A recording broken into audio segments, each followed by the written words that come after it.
Hey guys, welcome back to the another video of government jobs channel. तो guys, आज के इस video में हम आपको बताने वाले हैं जीडीएस की नोटिफिकेशन जो हर साल निकलती रहती है पोस्ट ऑफिस की तरफ से वेरियस सर्कल्स में से, यानी कि अलग अलग जो सर्कल्स है हमारे पूरे इंडिया में, उसमें से हर एक सर्कल में अलग अलग टाइम पर ये नोटिफिकेशन आउट होती रहती है। तो गाइस, ये जो जीडीएस की पोस्ट होती है इसमें क्या जॉब प्रोफाइल होती है, सैलरी कितनी मिलती है, प्रमोशंस कैसे होता है, ड्यूटी आवर्स कितने रहते हैं और हॉलीडेज एंड लीव्स कितने मिलते हैं, इन सभी के डाउट्स के बारे में मैं आपको कंप्लीट जानकारी इस वीडियो में देने वाली हूँ। इसीलिए पूरा वीडियो कंप्लीट देखिए, आपको पूरे वीडियो में इन सभी पॉइंट्स के ऊपर जानकारी मिल जाएगी। तो गाइज, ये जो न्यू नोटिफिकेशन अभी जीडीएस की तरफ से महाराष्ट्र सर्कल से आउट हुआ था, उसका अभी 26 मई को लास्ट डेट होने वाला था, लेकिन अभी न्यू अपडेट की वजह से वो एक्सटेंड कर दिया गया है। 29 मई तक आप फॉर्म फिलअप करने के लिए एलिजिबल होंगे। अगर आपको इस नोटिफिकेशन के बारे में कुछ भी पता नहीं है या फिर आपको एलिजिबिलिटी क्राइटेरिया भी पता नहीं है, तो प्लीज़ मेरा जो प्रीवियस वीडियो है मैंने उसमें नोटिफिकेशन के बारे में कंप्लीट बता दिया है। आपने वो वीडियो अभी तक नहीं देखा है तो डिस्क्रिप्शन बॉक्स में मैंने उसका लिंक दे दिया है, वहाँ पर जाकर आप वीडियो को कंप्लीट देख सकते हैं। तो गाइज, इस वीडियो में हम बात करने वाले हैं कि जीडीएस की जो पोस्ट होती है उसका जॉब प्रोफाइल क्या होता है, क्योंकि बहुत सारे कैंडिडेट्स ने फॉर्म फिलअप किए हैं और अभी सभी को वेट है कि कब जल्दी रिजल्ट जारी कर दिया जाएगा, यानी कि मेरिट लिस्ट वाइज, और उसके बाद क्या जॉब करना पड़ता है, कैसी जॉब प्रोफाइल रहती है, तो ये सभी हम इस वीडियो में आपको बताएंगे। और जीडीएस के पोस्ट में आपको 3 वेरियस पोस्ट देखने को मिलेंगे। एक होती है बीपीएम की पोस्ट, यानी कि ब्रांच पोस्ट मास्टर, सेकंड होती है एबीपीएम यानी कि असिस्टेंट ब्रांच पोस्ट मास्टर, और थर्ड होती है डाक सेवक की। तो गाइज, ये जो तीनों पोस्ट होती है उन सभी की वेरियस अलग अलग काम होते हैं, आपको अलग अलग काम करने पड़ते हैं। यानी कि बीपीएम की जो पोस्ट होती है उसमें अगर आपका सिलेक्शन हो गया तो आपको ऑफिशियल वर्क ही ज़्यादातर करने को मिलेगा, और अगर आपका एबीपीएम या फिर डाक सेवक के पोस्ट के लिए सिलेक्शन होता है या इन दोनों में से किसी एक में सिलेक्शन होता है तो आपको फील्ड में भी वर्क करना पड़ सकता है, यानी कि आपको डोर टू डोर जाकर मेल्स की डिलीवरी भी करनी पड़ सकती है। तो गाइज, आप अगर ये फॉर्म फिलअप कर रहे हैं तो आपको ये सभी चीज़ों के बारे में पहले ही आपको जानकारी ले लेनी चाहिए कि आपको ये काम करना है या नहीं, क्योंकि आपने अगर फॉर्म फिलअप कर लिया तो आपको एबीपीएम के थ्रू ये सब काम करने पड़ सकते हैं अगर आपका सिलेक्शन हो जाए तो गाइज, ये जो बीपीएम की पोस्ट होती है इसमें ज़्यादातर तो आपको ऑफिशियल वर्क होता है, लेकिन एबीपीएम और डाक सेवक में जो होता है, डाक सेवक में ज़्यादातर आरएमएस की पोस्ट के लिए भी सिलेक्शन हो जाता है, यानी कि रेलवे मेल सर्विसेज। तो रेलवे मेल सर्विसेज में अगर आपका सिलेक्शन हो गया डाक सेवक के पोस्ट के थ्रू, तो आपको रेलवे की जो अथॉरिटी होती है वो आपको बताएंगे कि आपको काम क्या करना पड़ता है, यानी कि मेल्स की जो डिलीवरी होती है उन्हें डिलीवर करना पड़ता है, या फिर मेल्स के जो कैरियर्स होते हैं उन पर आपको मेंटेनेंस के ऊपर ध्यान रखना पड़ता है। तो इन सभी चीज़ों के बारे में आप अगर आरएमएस में सिलेक्शन हो गया डाक सेवक के थ्रू तो आपको वहाँ पर काम करना पड़ेगा।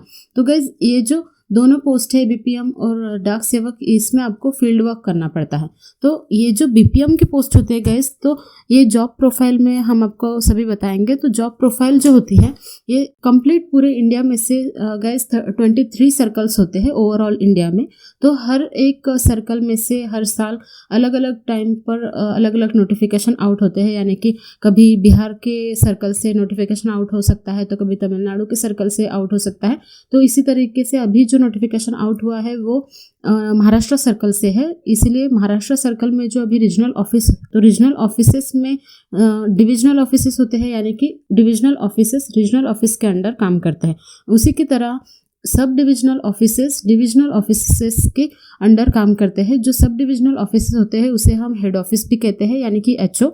तो एचओ की पोस्ट के लिए, यानी ये जो आपने नोटिफिकेशन देखा होगा, किसी ने फॉर्म फिलअप किया होगा तो उन सभी को पता है कि हमें सिलेक्ट करना पड़ता है कि कौन से पोस्ट के लिए, कौन से एचओ के लिए या फिर डीओ के लिए आपको फॉर्म फिलअप करना है। और उसी के अंडर जो आता है सब ऑफिस यानी एसओ, और एसओ के अंडर आता है ब्रांच ऑफिस। यानी एचओ के लिए फॉर्म फिलअप किया है जैसे कि हेड ऑफिस के अंडर, तो उसके अंडर जो सब ऑफिस होगा वहाँ पर भी आपका सिलेक्शन हो सकता है, या फिर एसओ के जो अंडर ऑफिस होता है, एसओ के अंडर जो ऑफिस होता है बीओ का, यानी कि ब्रांच ऑफिस का, तो ब्रांच ऑफिस में भी आपका सिलेक्शन हो सकता है। तो गाइज ऐसा नहीं होता कि अगर आपने सिर्फ एचओ में फॉर्म फिलअप किया है तो एचओ में ही आपका सिलेक्शन होगा। आपको एसओ में भी मतलब काम करने के लिए भेजा जा सकता है या फिर ब्रांच ऑफिस में भी आपका सिलेक्शन हो सकता है। तो बीपीएम में जो होता है गाइज, बीपीएम यानी कि ब्रांच पोस्ट मास्टर। तो ब्रांच पोस्ट मास्टर जो होते हैं वो ब्रांच ऑफिसर होते हैं अपने ब्रांच ऑफिस के। तो ब्रांच ऑफिस टीम लीडर भी उन्हें कहा जा सकता है। तो गाइज ये जो ब्रांच पोस्ट मास्टर होते हैं उन्हें मैनेजमेंट ऑफ फैसिलिटीज़ को भी देखना पड़ता है, यानी कि फैसिलिटीज़ जो दे रहे हैं पोस्ट ऑफिस की तरफ से उन्हें मैनेज करना पड़ता है। उसी के साथ उन्हें रिकॉर्ड्स को मेंटेन रखना पड़ता है। जो हर रोज़ मेल्स की डिलीवरी होती है, कैरियर्स मतलब रिसीव किए जाते हैं मेल्स, उन सभी का मेंटेनेंस का रिकॉर्ड उन्हें एक दिन का रखना पड़ता है, मतलब हर एक दिन का रखना पड़ता है। उसी के साथ गाइज अभी हमें पता है कि इंडियन पोस्ट पेमेंट बैंक भी शुरू हो चुका है पोस्ट ऑफिस थ्रू, तो इसीलिए उसका भी कंप्लीट मतलब रिकॉर्ड बीपीएम को ही रखना पड़ता है, सब कुछ देखना पड़ता है। और ओवरऑल रिस्पॉन्सिबिलिटी जो होती है टाइमली मेल डिलीवरी की, वो भी बीपीएम की ही होती है। तो गाइज इसके बाद जो है वो एबीपीएम का पोस्ट होता है, और एबीपीएम के पोस्ट में आपको मतलब ये इसका कंप्लीट जो फुल फॉर्म होता है वो असिस्टेंट ब्रांच पोस्ट मास्टर होता है, यानी कि आपको इसमें जो काम करना पड़ता है वो टू असिस्ट बीपीएम, यानी कि आपको बीपीएम के अंडर काम करना पड़ता है। बीपीएम को जो ब्रांच पोस्ट मास्टर को जो भी काम के लिए ज़रूरत होगी उसमें आपको हेल्प करनी पड़ेगी बीपीएम की एबीपीएम में, और उसी के साथ आपको डिलीवरी भी करनी पड़ती है डोर टू डोर जाकर। अगर मतलब ऑन फील्ड अगर काम हुआ तो आपको डिलीवरी भी करनी पड़ सकती है हर डोर टू डोर जाकर। उसी के साथ गाइस जो थर्ड काम हो सकता है वो होता है कि आपको सेल करने पड़ते हैं जो स्टैम्प्स होते हैं पोस्ट ऑफिस में, और जो स्टेशनरी मतलब ऑब्जेक्ट्स होते हैं हर एक पोस्ट ऑफिस में, हम सभी को पता है। तो उनको सेल करने का काम भी एक एबीपीएम को ही करना पड़ता है।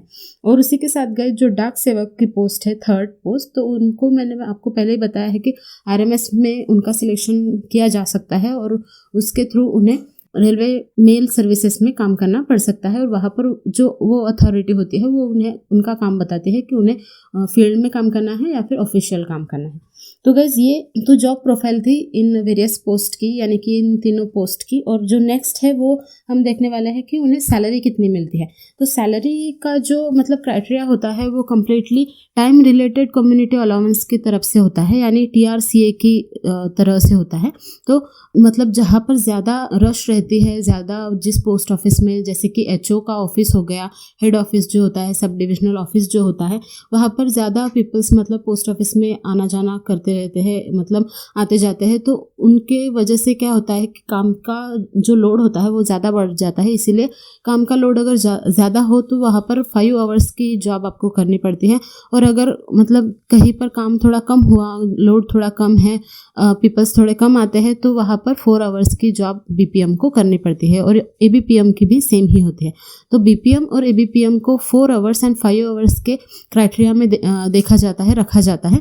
और अगर एबीपीएम और बीपीएम का मतलब 4 आवर का क्राइटेरिया में अगर आप काम कर रहे हैं तो बीपीएम को 12,000 रुपीज़ पर मंथ पेमेंट मिलती है, और एबीपीएम को यानी असिस्टेंट ब्रांच पोस्ट मास्टर को 10,000 रुपीज़ 4 आवर के लिए मिलते हैं।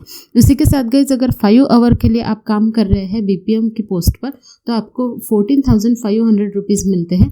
और अगर एबीपीएम की पोस्ट पर आप 5 आवर काम कर रहे हैं तो आपको 12,000 रुपीज़ पर मंथ मिल सकते हैं। तो इसी के साथ गाइज ऐसा नहीं है कि मतलब सिर्फ इतने ही पैसे मिलते हैं आपको, क्योंकि डियरनेस अलाउंस अगर मतलब बहुत सारे फैसिलिटीज़ भी होती है, तो इसीलिए डियरनेस अलाउंस भी लगता है। तो इसमें अगर आपको डीए के थ्रू 1,000 रुपीज़ की बढ़त आपके सैलरी में हर साल आपको देखने को मिलेगी। यानी कि अगर आपको 14,000 मिल रहे हैं तो 1 साल के बाद या फिर डीए के बाद आपको 15,000 तक आपकी पेमेंट बढ़ सकती है। तो गाइज इसके बाद हम देखेंगे कि प्रमोशंस कैसे होता है। तो गाइज इसमें जो होता है मतलब पोस्ट ऑफिस में वो प्रमोशंस डायरेक्टली नहीं होते। आपको मतलब हर एक प्रमोशन के लिए, हर एक मतलब ऊपर वाली पोस्ट के लिए आपको एग्ज़ाम देनी पड़ती है। क्योंकि गाइज हम बाकी के जो गवर्नमेंटल ऑफिसेस में देखते हैं कि प्रमोशंस के बाद आपको एक हायर पोस्ट पर मतलब रिक्रूट कर लिया जाता है, लेकिन पोस्ट ऑफिस में रिक्रूटमेंट के लिए आपको डायरेक्टली एग्ज़ाम देनी पड़ती है, डिपार्टमेंटल एग्ज़ाम। लेकिन वो भी आप डायरेक्टली 1 साल के बाद नहीं दे सकते हैं, आपको कम से कम 3 साल तक जीडीएस की पोस्ट में काम करना पड़ सकता है, यानी बीपीएम, एबीपीएम या फिर डाक सेवक, तीनों में से किसी भी एक पोस्ट पर अगर आप काम कर रहे हैं और काम करते हुए आपको 3 साल हो चुके हैं, तो 3 साल के बाद आप डिपार्टमेंटल एग्जामिनेशंस में पार्टिसिपेट कर सकते हैं। डिपार्टमेंटल एग्जामिनेशंस जो होती है वो 3 साल के बाद आप मल्टीटास्किंग असिस्टेंट की जो हायर पोस्ट होती है बीपीएम के ऊपर, तो उसके लिए आप अप्लाई कर सकते हैं, एग्ज़ाम में पार्टिसिपेट कर सकते हैं। और डिपार्टमेंटल एग्ज़ाम होते हैं, इसलिए सिर्फ डिपार्टमेंट के ही लोग आपके कंपटीशन में होंगे, और इसीलिए जो मतलब रेस होती है वो बहुत कम हो जाती है, कंपटीशन बहुत कम हो जाता है। तो गाइज, जब भी अगर आपने मल्टीटास्किंग असिस्टेंट के लिए एग्ज़ाम दी और आप सिलेक्ट हो गए और आपका मतलब पोस्ट में प्रमोशन हो गया, तो आपको 2000 रुपीज़ एक्स्ट्रा मिलेंगे, यानी कि मल्टीटास्किंग असिस्टेंट के पोस्ट के लिए आपको 2000 रुपीज़ एक्स्ट्रा मिलते हैं। जैसे कि आपने जितनी आपकी सैलरी होती है उसमें से ज़्यादा 2000 रुपीज़ आपको मिल सकते हैं। तो गाइज, नेक्स्ट जो होता है 5 ईयर्स के बाद आप फिर से डिपार्टमेंटल एग्ज़ाम देने के लिए एलिजिबल हो जाते हैं। अगर आपने 5 ईयर्स जीडीएस के पोस्ट के ऊपर काम किया है, यानी कि बीपीएम, एबीपीएम या फिर डाक सेवक के ऊपर काम करते हुए आपको 5 साल हो चुके हैं, तो आप फिर से डिपार्टमेंटल एग्ज़ाम देने के लिए एलिजिबल हो जाते हैं। एलिजिबल हो जाने के बाद आप पोस्टल असिस्टेंट के लिए अप्लाई कर सकते हैं, मतलब हायर पोस्ट के लिए, हायर प्रमोशंस के लिए। उसके बाद आप इंस्पेक्टर ऑफ पोस्ट के लिए अप्लाई कर सकते हैं, और पोस्ट मास्टर की हाईएस्ट पोस्ट के लिए भी आप प्रमोशन के लिए अप्लाई कर सकते हैं। अगर आप उस एग्ज़ाम को क्रैक कर लिया और आपका प्रमोशन हो गया, तो गाइज जो पोस्टल असिस्टेंट की जो पोस्ट होती है उसमें आपको 2400 ज़्यादा मिलते हैं, यानी कि आपके जो सैलरी होती है उससे ज़्यादा आपको 2400 रुपीज़ आपके सैलरी में और बढ़ जाते हैं। और अगर आपने पोस्ट मास्टर की एग्ज़ाम क्रैक कर ली, डिपार्टमेंटल एग्ज़ाम, और उसी के साथ या फिर आपने इंस्पेक्टर ऑफ पोस्ट की एग्ज़ाम क्रैक कर ली, डिपार्टमेंटल एग्ज़ाम, तो आपको ग्रेड पे के अनुसार मतलब पैसे मिलते हैं। क्योंकि ग्रेड पे अगर आपके मतलब सैलरी में लग जाए तो आपको तो डायरेक्टली 30,000 रुपीज़ के ऊपर ही पेमेंट मिल सकती है। तो गैस, ये जो प्रमोशन क्राइटेरिया होता है वो डायरेक्टली नहीं होता, आपको हर एक पोस्ट के लिए एग्ज़ाम देनी पड़ती है। पहले 3 साल तक वेट करना पड़ता है, उसके बाद 5 साल तक, और इसी तरीके से आप आपका प्रमोशन खुद ही डिपार्टमेंटल एग्ज़ाम पास करके करवा सकते हैं।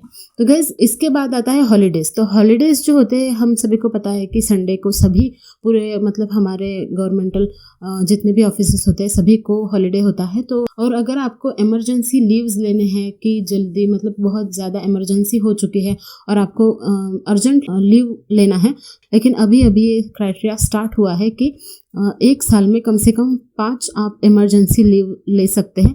इमरजेंसी लीव्स में से आपको सिर्फ पहले अप्लाई करना पड़ता है इमरजेंसी लीव के लिए, और बाद में वो अलाउ करते हैं इमरजेंसी लीव के लिए। तो 1 साल में आप 5 बार इमरजेंसी लीव्स ले सकते हैं। तो गाइस, ये था कंप्लीट जो इन्फॉर्मेशन था मैंने कलेक्ट किया है।